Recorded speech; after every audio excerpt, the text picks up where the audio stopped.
So after going through a fair few of the EX decks, I wanted to kind of see which ones would go in which order. We obviously know the Mewtwo, the Pikachu is an insanely big deck and is just broken in itself. And I've got options for each one of these AXs on a website, which you'll be able to see. You can obviously go ahead and have a look at it and see what cards people use. These are tournament-based cards as well, I believe, from what we've kind of seen. So the first one up is going to be the Pikachu. Obviously with some of the decks, obviously they are going to feature other EXs as well, so we will put them in together. So for instance with the Zapdos, I think it's a great counterpart to have with the Pikachu, and something like Charizard and Arcanine with Moltres. You're not going to have one of them, so it'll be Charizard and Moltres, Arcanine and Moltres, because of the ability that one of them does bring. Now obviously with Zapdos, it doesn't necessarily bring anything different to Pikachu, and Pikachu on its own could still be incredible, because obviously it's kind of the whole broken aspect of it.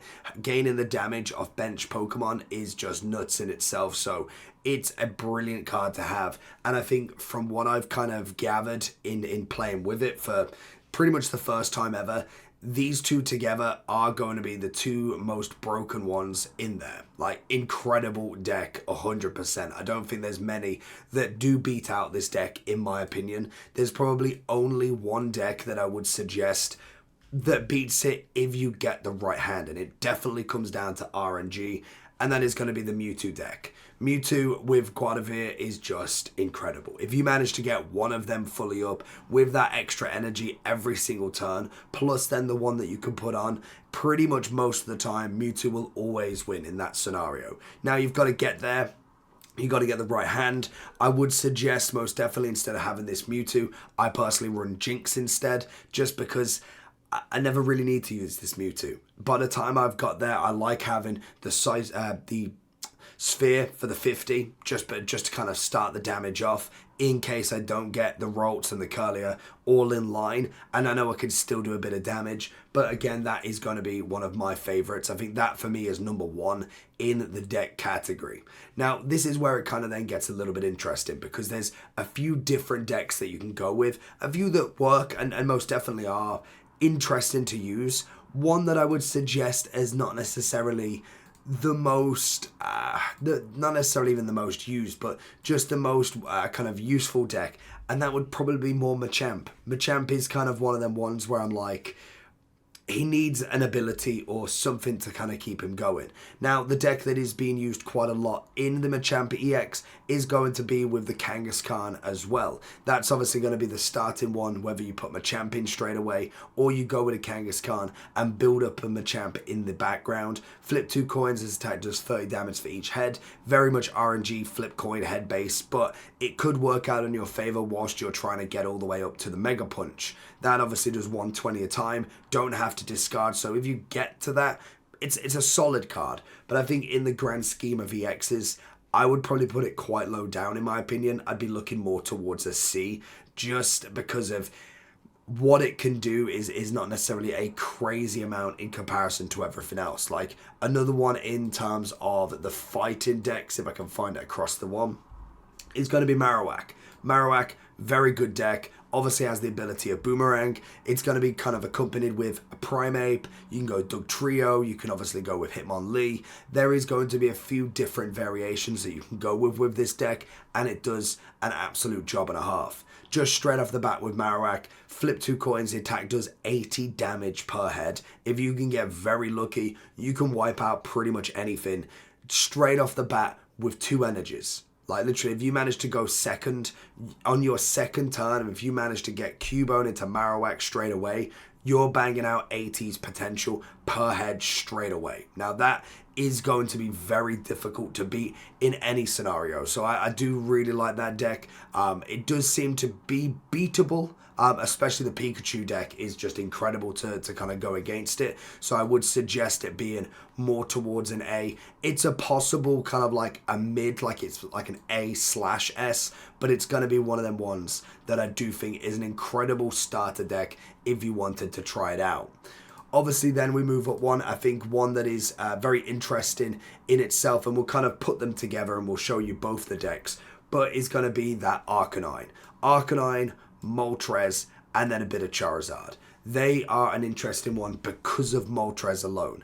Obviously, flip 3 coins, take any amount of energy from your energy zone and equal to the number of heads and attach it to your bench Pokemon. So Moltres, straight off the bat, you want in there. So I would suggest having 2 Moltreses, most definitely. They've only got 1 on this deck. I would always try and have 2 because you want that to be the very first Pokemon you have out.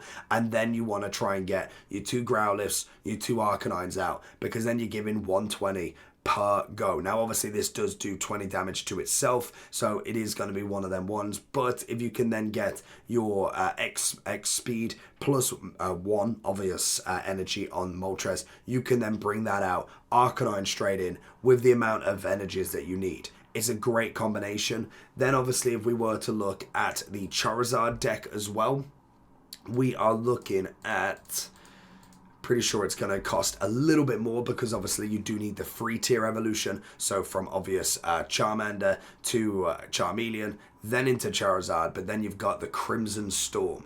Very much like a Mewtwo, if you do manage to get Moltres in here and give as much kind of energy into Charizard as possible, you are pretty set up. Like, you need to get rid of the Mewtwo, the Moltres ASAP, or at least get rid of the Charizard from potentially hitting with like a Zebra Striker, for instance, and getting it off the bench ASAP. If you can get rid of both Charmanders, you are absolutely laughing, because then the deck is pretty much rendered useless. It's going to have to go with the Moltres. So you know, if they're running that fire deck, if you can hit the bench, get rid of the Charmanders as quick as possible, or at least switch them out to try and get at least 1 hit, and it's where Mewtwo does combat them all. If you manage to get the 150 on Mewtwo every time, you're absolutely laughing, because they've got 1 chance of a Charizard, because whereas Mewtwo has almost an unlimited source of energies, Charizard needs to build it back up. Once he's discarded 2, there isn't then bringing Moltres back in, doing that same thing. It's not an ability, it's an attack, so they won't attack you every time they use it. So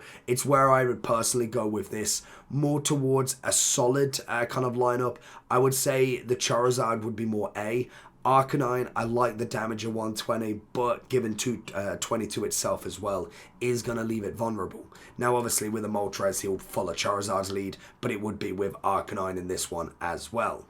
Moving on to another deck, let's have a look, what can we pick out? We're going to go with a bit of Gengar. Now, one deck that I haven't really had too much to do with, to be honest. It's one of them ones that has eluded me a little bit. Again, it's going to be very based around its ability. You can't use supports around it, so if you manage to get Ghastly Haunter and Gengar within your first 3 turns, then you're absolutely laughing for the support side of it, because that is a big deal on cards. If they can't use supports, there is a very little deal that they can do other than just straight off attack. So they're going to have to try and get rid of Gengar as quick as possible. Now, personally for me, it's not my favorite. I feel like it's kind of like Machamp. It's a deck that is there, but it's not got quite that support card with it as of yet. Obviously, they've just gone for the more favored ones, gone for the big hitters. Whether they've actually got the 2 Sabrinas and 2 Giovannis like this, I don't know. But in terms of where I put it standing, I'd probably put it just about on the Machamp level, in my opinion. I don't think it goes too much higher. Even with that ability, it's still got to get something else, in my opinion. One that is interesting. Now, if you are very good at managing your team, managing what the next moves are, Wigglytuff could be a really good deck to have, to be honest, because you're going to link this not only with Wigglytuff, but with a Weezing. Now, obviously with Weezing, you can use the ability that if the active Pokemon is there, you can poison it. So it's 10 per turn, per move. So it is very good if you manage to get the Weezing on there, because you can obviously use the ability on the back in the bench. But then you do have the Wigglytuff EX to then put the active Pokemon asleep every time you use that attack. So if they swap them out, it's going to have to be a constant swap from them, which is just going to be nuts in itself. But then being able to obviously poison, sleep, and attack, it's definitely a move that could work. You've obviously got Arbok here as well. During your opponent's next turn, the defending Pokemon can't retreat. again, very good if you're managing to balance all of these out. Swapping them out left, right, and center is going to be a decent combination if you can use it. Whether I'd say it's incredibly good, I think definitely the Weezing deck in itself is a pretty decent one, but I would say Wigglytuff would be around that B tier for me. Which then leaves us with a lot of water decks. We've obviously got the Blastoise, we've got the Starmie, the Articuno, and the Lapras. Now, what one thing has in common with all of these decks is going to be that Misty. Misty is king of RNG. If you manage to get Misty in there and get lucky, you are absolutely laughing, because obviously with Misty's card, you basically flip ahead, you get a water energy. It will continue until you basically get Tails. So we've seen 15, 30, 50, 5, whatever you can get from it. If you've got 2 of them in there and manage to get them both straight off the bat, you're looking pretty good with the Hydro Blast. If this Pokemon has at least 2 extra energies on them, you're doing 60 more damage, 160 per go. A very, very good deck with RNG turned on. Obviously, you need to hit that luck with Misty. Whether you get that is going to be the next question. Obviously, as well, against the Mewtwo, you're going to get 2 hits at the minimum, which is nice, and you do get 2 of them. So you're looking at a pretty good deck if the Misty does work out for you. I'm going to personally go more towards an A with a Blastoise deck. I do think the others could have a better one. For instance, Lapras is going to be the same. It does have the healing capabilities, but doesn't have the hit power capabilities. So it's an interesting one in itself. I would drop it down 1 in this category. But then we also have got the Starmie and also Articuno deck. Now, Articuno can be used on its own. You can just go with 2 Articuno EXs. It can be utilized on its own as well. So obviously, you have 2 of them. You basically only get them guesses, because if you hit both of them out, that's 4 points regardless. But it is very risky, because if the first Articuno goes and you haven't got the second one on the bench, obviously then the game's over as well. You can't swap in a non-benched Pokemon, so that's going to be quite annoying. But looking at the kind of deck in itself, the great thing about Starmie is pretty much on the second turn you get it in, you'll be able to then obviously, well, on the second turn if you're going second, being able to hit 90 straight off the bat is crazy. Like, if you manage to find somebody that doesn't have their deck set up incredibly, that's going to be a really good hit straight off the bat. Like, Ice Wing at 4 is good. Blizzard is fantastic with obviously 3 energies, doing 10 damage to obviously the benched Pokemon, meaning if they're retreating, that is going to be great to be able to hit a widespread across everything. So I do think that deck for me is coming in pretty high up on that list as a very, very nice dual deck if you could get it to work like that.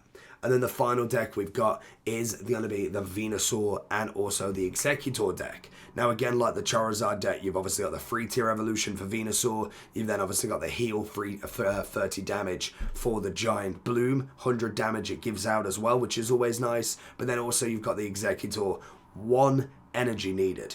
You flip a coin, if heads, this attack does 40 more damage, meaning 1 energy, 40 damage. You can start plowing that in and boosting up your Venusaur in the back. That is going to be an incredible combination to have. I think that is going to be, again, one of my more favored decks that you can obviously utilize if, again, run really well. If you can get executing straight away, that's going to be perfect. Bulbasaur's not going to be the worst option in the world, but you do want to probably lead with Executor and then go into Venusaur rather than the other way around. But it still could do either way. You could still work it out.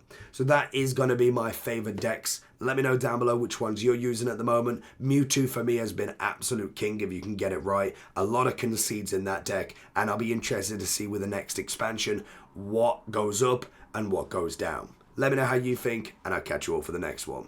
Peace.